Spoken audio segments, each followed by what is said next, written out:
Каспий Pay бар, касса соқпасам болады ма деген сұрақ жиі келеді. Енді қараңыздар, Каспий Pay'дағы чек ол фискальный чек емес, яғни кассалық чек емес.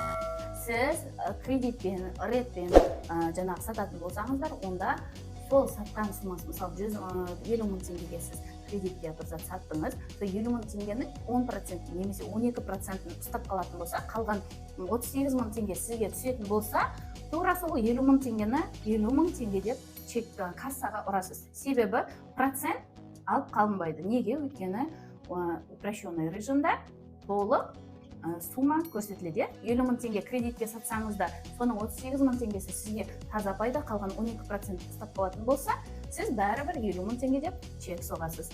Парақшамда салық, налог бойынша толық ақпараттар бар, тіркеліп, сұрақтар болса жазыңыздар.